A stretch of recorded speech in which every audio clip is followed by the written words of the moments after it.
आज के इस लेक्चर में हम बात करेंगे कि जब कोई परिपथ होता है जिसमें विद्युत धारा जब प्रवाहित की जाती है तो उसमें कितनी विद्युत ऊर्जा का कंजप्शन होता है, यानी कि कितनी ऊर्जा खर्च होती है।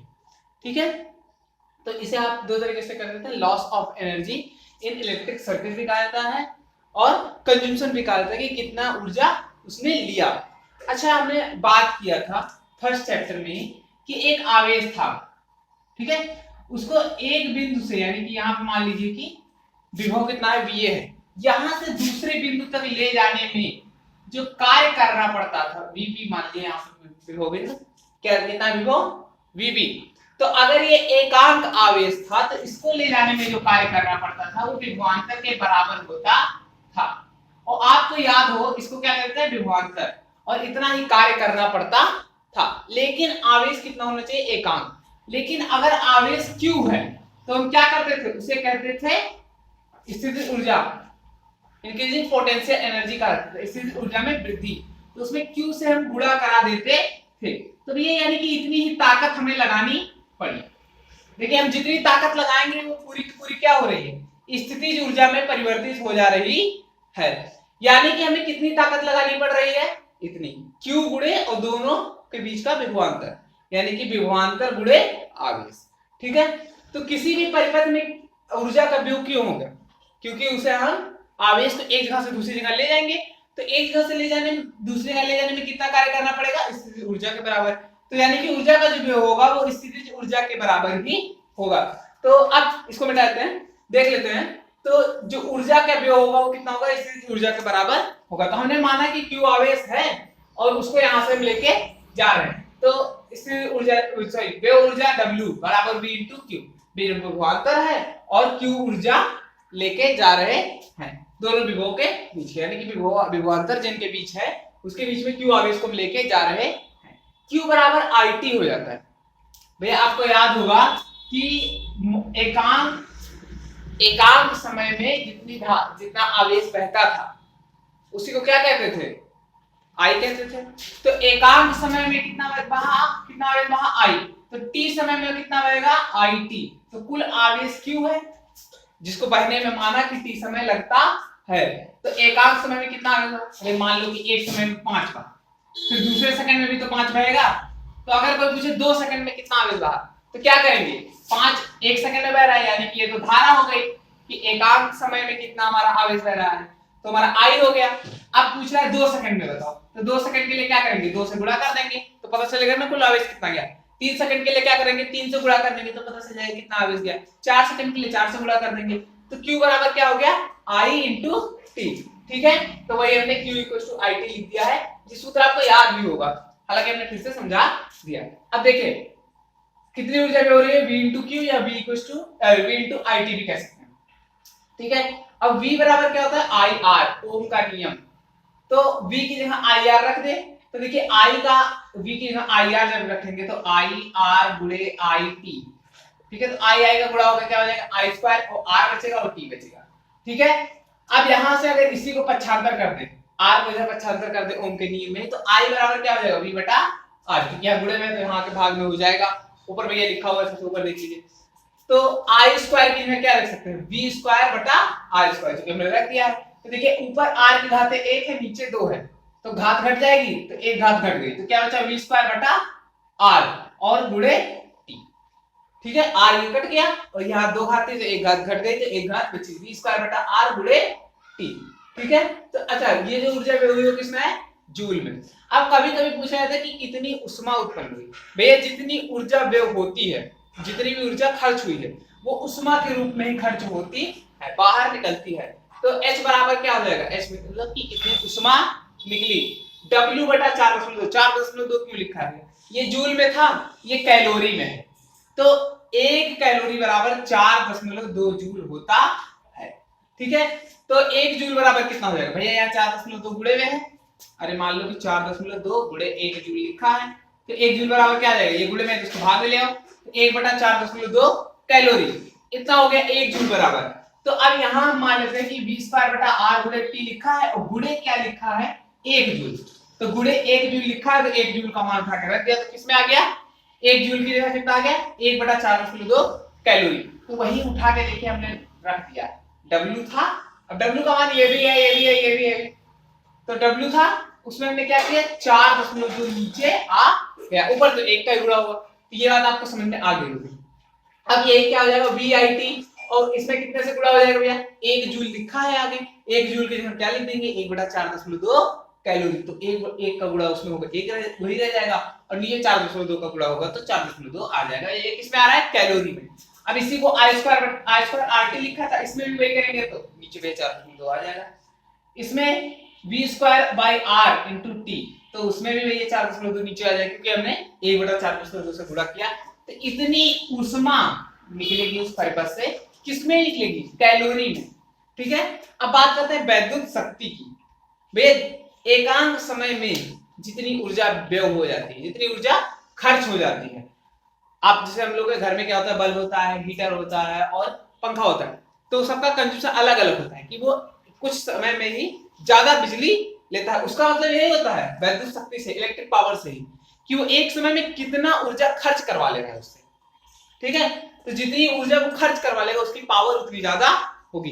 तो एकांक समय में जितनी ऊर्जा व्यय होती है परिपथ में, उसी को क्या कहते हैं वैद्युत शक्ति, ठीक है। तो एकांक समय यानी कि W हमने माना कि कुल ऊर्जा व्यय हुई है, कुल ऊर्जा व्यय हुई कितने समय में, T समय में, तो T समय में अगर व्यय हुई है तो एक मान लो कि 10 सेकंड में 50 जूल खर्च हुआ 10 सेकंड में, तभी तो पता चलेगा 1 सेकंड में कितना आया, 10 से भाग करना पड़ेगा सेकंड से, तो 5 जूल आया, ठीक है, 5 जूल पर सेकंड आएगा, 5 जूल पर सेकंड, ठीक है।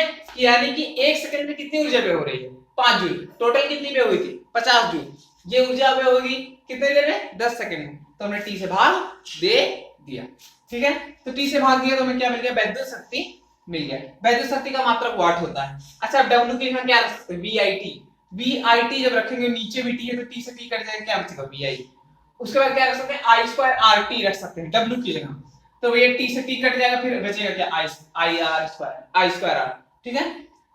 फिर T यहाँ भी कट जाएगा, V²/R × T रखेंगे तो T कट जाएगा, बचेगा क्या V²/R, यानी कि ये हमारा आ गया फार्मूला वैद्युत शक्ति का। भैया ये सब याद करना पड़ेगा, डायरेक्ट फार्मूला है। अब बात करेंगे 1 किलोवाट घंटा, जिसको यूनिट भी कहा जाता है, जो आपके घर में बिजली का मात्रा है, यानी कि एक परिपथ है जिसमें 1 किलोवाट शक्ति है। अब कोई परिपथ है इसकी शक्ति 1 किलोवाट है, 1 किलोवाट शक्ति का मतलब क्या, देखिए यहाँ पे क्या है कि कुछ वाट ले रहा है, P जो है, यानी कि वो एकांक समय में कुछ वाट ले रहा है, कितनी ऊर्जा ले रहा है, कुछ ऊर्जा ले रहा है एकांक समय में, तो यानी कि 1 सेकंड में वो कितनी ऊर्जा ले रहे, इतनी ऊर्जा ले रहे कि जिससे 1 किलोवाट शक्ति हो जाए, यानी कि W देखिए किसमें है जूल में। अच्छा P का मान किसमें आ रहा है वाट में, तो आप याद कर लिए 1 किलोवाट बराबर होता है 1000 वाट, ठीक है। तो यानी कि W हमारा कितना खर्च होना चाहिए 1000 जूल हमारा खर्च होगा, तभी तो 1 किलोवाट आएगा भैया, क्योंकि ये किसमें है वाट में है, तो 1000 वाट आना चाहिए, और जब 1000 वाट आएगा तभी तो 1 किलोवाट होगा, तो यानी कि हमारा क्या होना चाहिए 1000 जूल परिपथ में ऊर्जा का व्यय होना चाहिए, कितनी देर में 1 सेकंड में, 1 सेकंड में ही 1000 जूल ऊर्जा का खर्च हो जाना चाहिए।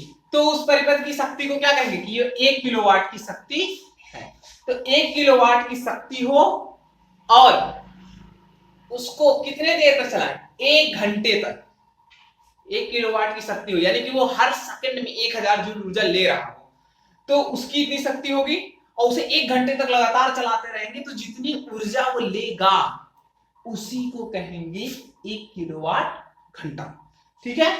अब देखिए 1 किलोवाट घंटा का सूत्र जान लेते हैं, या फिर आप कहेंगे इसका मान जान लेते हैं। बात देखिए सूत्र या मान जो बन गया पहले, ठीक है। तो यहाँ पे आप देखिए इस चीज को, हाँ तो ये जो हमारा आता है यूनिट में क्या आता है, अगर आप चाहते हो कि कितनी ऊर्जा खर्च होती है 1 किलोवाट घंटा में कितनी ऊर्जा खर्च होती है, तो भैया 1 किलोवाट बराबर कितना हो गया 1000 जूल, ठीक है। अब 1000 जूल कितनी देर में खर्च हो रहा है 1 सेकंड में, उसका 1000 जूल में कितने से गुणा करोगे आप 60 से, तो आएगा 1 मिनट में, फिर 60 से गुणा करोगे तो 1 घंटे में आएगा। ठीक है, तो आपको पता चलेगा कि कितना जूल ऊर्जा खर्च हुई है।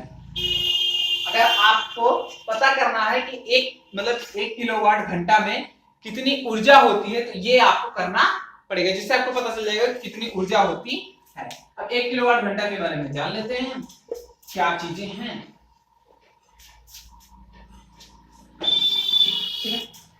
तो 1 किलोवाट घंटा बराबर हमारा हो जाएगा, देखिए क्या क्या लगा हमारा